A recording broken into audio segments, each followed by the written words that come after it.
Salve, salve, rapaziada, beleza? Aqui é o Bertone no canal Fantástico News, sejam todos bem-vindos. Bom, galera, final de semana aí chegou, né?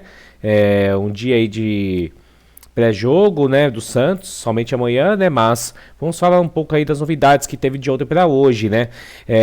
Teve algumas novidades bacanas aí sobre reforços, sobre quem o São Paulo procurava. Agora também o Santos está tentando negociar com o Vojvoda, ver se ele ainda tem interesse, porque tinha jogadores que o São Paulo cogitou a falar, a gente vai falar os nomes aqui, e também tá vendo se o Vojvoda ainda tem interesse também desses jogadores, né, para o Santos dar procedimento. Agora que o Santos tem um técnico, né, o Santos precisa correr atrás de reforços, né, e também tem outros assuntos também, tá, rapaziada? Então peço para vocês se inscreverem no canal Fantástico News, tá bom? Curta, se inscreva, compartilha, mande mensagem, eu sempre respondo vocês, beleza? Aí a gente vai falar sobre a primeira notícia, que seria também o ponto do Marcão, né? O Marcão lá do Varanda Futebol Debate, falando sobre que o Guilherme não está com condições de jogar e pediu para ficar de fora do jogo. Vamos ver se ele fala sobre isso? Se vocês quiserem mais detalhes do vídeo, tá lá no canal do Varanda, tá? Guilherme não está nesta relação, não está nessa escalação. O Guilherme, que conforme antecipamos no programa pela manhã e também no Santos Total, o Guilherme sentiu muito as cobranças dos torcedores uniformizados. Guilherme não está legal emocionalmente e pode não viajar para a Bahia. Caso viaje, deve começar no banco de reservas. É aquilo que a gente falou, né? Quando tudo acaba sendo direcionado para um único jogador, não faz muito sentido, né? Pegar o Guilherme ali para Cristo, pegar o Guilherme ali como o único culpado da situação, e não é bem assim, né? O Guilherme comete os seus erros, é um jogador limitado tecnicamente, é verdade, mas nunca pipocou. O Guilherme é artilheiro do Santos Futebol Clube na temporada, foi artilheiro o ano passado, é o líder em assistências. Eu acho que o torcedor pegou pesado demais com o Guilherme. Não estou passando a mão na cabeça de jogador nenhum. O Guilherme muitas vezes é marrento, acha que joga mais do que joga, mas canalizar todas as responsabilidades no Guilherme, para mim, é um grande erro. Tem muito jogador que custou mais caro que o Guilherme, que ganha muito mais que o Guilherme, que até agora não jogou absolutamente nada pelo Santos. E a cobrança é zero em cima de determinados jogadores. Quer ver um exemplo? Benjamin Roleiser. Eu não vejo ninguém falar do Roleiser. 70 milhões de reais, a contratação mais cara da história do Santos, em valor inicial. Claro que depois o Leandro Damião passou a ser o mais caro pelos juros, pelos valores que o Santos teve que pagar, mas o Roleiser tem até aqui, oficialmente, o Roleiser no Campeonato Brasileiro não tem sequer um gol. É claro que houve um erro da arbitragem que não anotou o gol para ele contra o Fortaleza, mas o Roleiser oficialmente no Brasileiro tem 0 gols e 1 assistência. Então eu acho que o problema não é só o Guilherme, e o torcedor foi muito mal nessa, em canalizar toda a culpa no camisa 11 do Santos. Rapaziada, igual o Wagner tava dizendo, né? Eu tava vendo o vídeo do Wagner ontem, ele falou uma coisa que é verdade, né? Como o Marcão falou, o Guilherme é limitado, tem suas deficiências, às vezes é marrento, mas acho que a torcida realmente pegou um jogador, vamos colocar algum jogador de alvo, e foi ele. Talvez pelos momentos mais importantes de decisões ele acabou perdendo, como o pênalti na Copa do Brasil,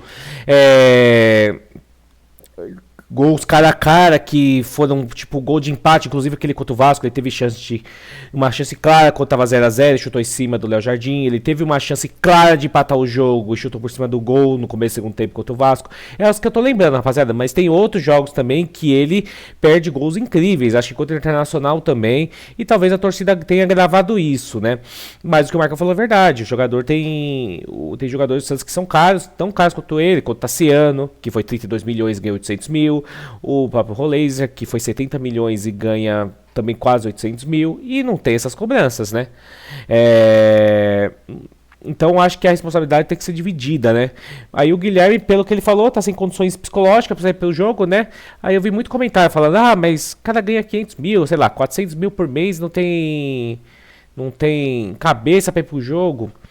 Uma coisa que o Wagner falou, rapaziada, é verdade, tá? Às vezes a gente fala só da grana, mas tem coisas que o dinheiro não salva, não se paga, entendeu? Então, uma depressão, quando a gente viu pessoas aí milionárias que tem tudo. Você fala assim, meu, essa pessoa tem tudo e tem depressão. Acabou, como a gente já viu famosa aí, artistas se matando e era bem sucedido, sabe?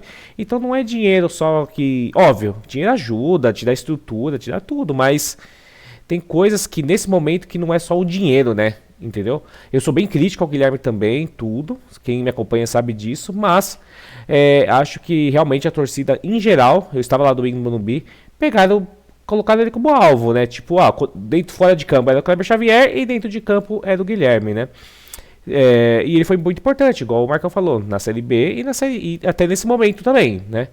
Eu acho que a gente tinha que ser um pouco, talvez, mais variável, né? E óbvio, ele melhorar o comportamento dele, jogar mais simples, tentar errar menos, voltar a ser aquele jogador que ajuda na marcação. E no 4-3-3 não consigo jogar em outro lado. Então você vai sentar no banco, amigão. Não quer jogar de falso 9, não quer jogar no 4-4-2, então você vai sentar no banco, entendeu?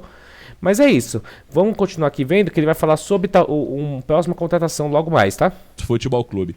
Sobre o time para a partida contra o Bahia, olha, sobre o volante João Schmidt, é difícil, né? Porque joga o Schmidt, a gente pede o Rincon. Joga o Rincon, a gente pede o Zé Rafael.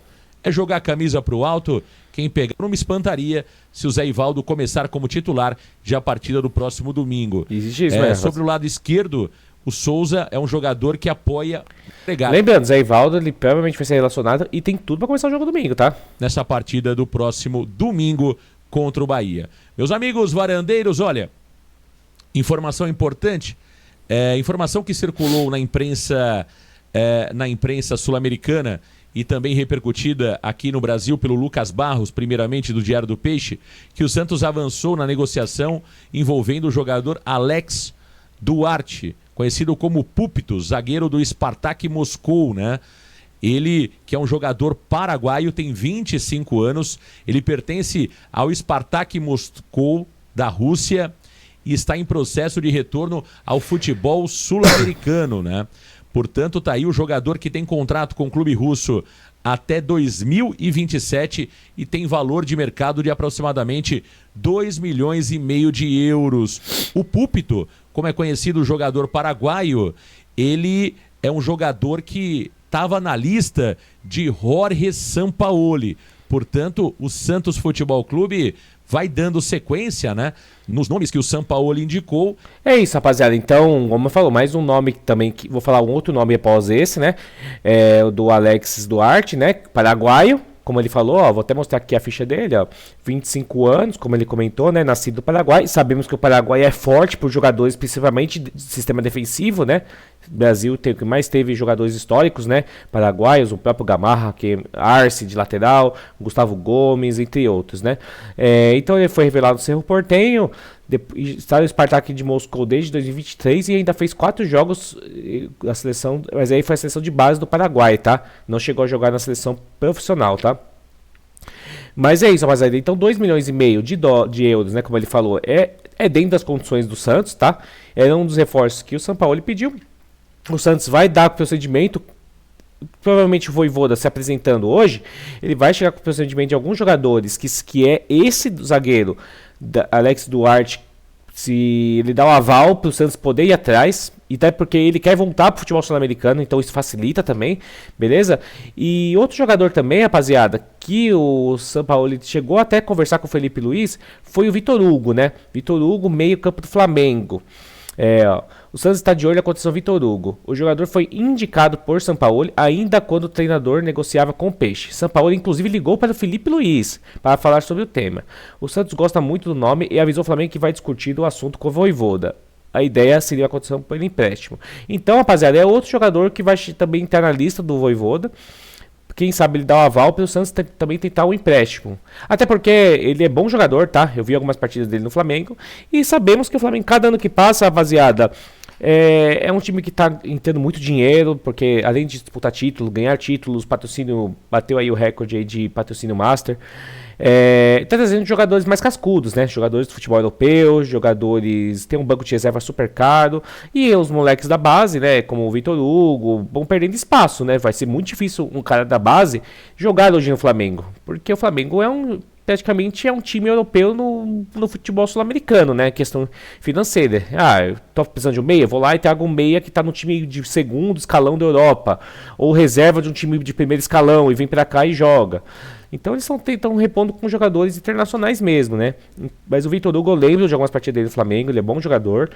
Eu acho que não é a posição que o Santos está carente, porque é meio campo, né? Acho que o Santos tem mais carências aí como volante, zagueiro, centroavante. Mas é um nome importante, é um nome legal. Ele tem apenas 22 anos, pode criar mais experiência no Santos, vai ter mais oportunidade de jogar no Santos do que no Flamengo, essa é a verdade, tá? E é um nome que eu gostei, tá? É um nome que eu gostei. Gostei do Alex Duarte também, não conheço, tá? Não cheguei a ver jogar, mas por ser zagueiro e paraguaio, eu acredito que seja um bom zagueiro, que é o zagueiro daquela tradição paraguaia que nós gostamos, né? E que sempre se deu bem aqui no futebol sul-americano também. E o Vitor Hugo é outro nome interessante, tá? Mas é isso, rapaziada. Então, por enquanto os dias foram essas. Lembrando, vamos passar mais notícias durante o dia para saber se o Guilherme viajou ou não. E o que vocês acham? Vocês acham que o Santos realmente pega muito no pé do Guilherme ou vocês acham que é realmente a cobrança justa? Deixem aí nos comentários, tá? E se vocês gostaram desses dois reforços que o Santos tá bem encaminhado, tá? Eu acho que o Vitor Hugo e o Alex Duarte está dentro do que o Santos pode oferecer, não tá uma coisa surreal, são jogadores que não têm salários absurdos. Então com isso o Santos pode trazer sim esses dois reforços aí para dar continuidade pro ano, tá? E é isso, rapaziada. Então, qualquer novidade, eu peço para vocês comentarem aqui e vou fazer mais vídeos conforme vai saindo novidades do Santos durante o dia para avisar vocês, noticiar vocês. Então peço para vocês, se inscreva, deixa o like, ativa os sininhos para vocês receberem a notificação quando eu postar vídeo novo também. Beleza, rapaziada? E amanhã, pós-jogo, Santos, vou fazer uma live e espero vocês também, pra gente trocar uma ideia, como eu falei pra vocês. Liga a câmera sem roteiro e vamos conversar pós-jogo e também ler a mensagem de vocês, o comentário de vocês na live. Beleza, rapaziada? Bom final de semana pra vocês e até o próximo vídeo.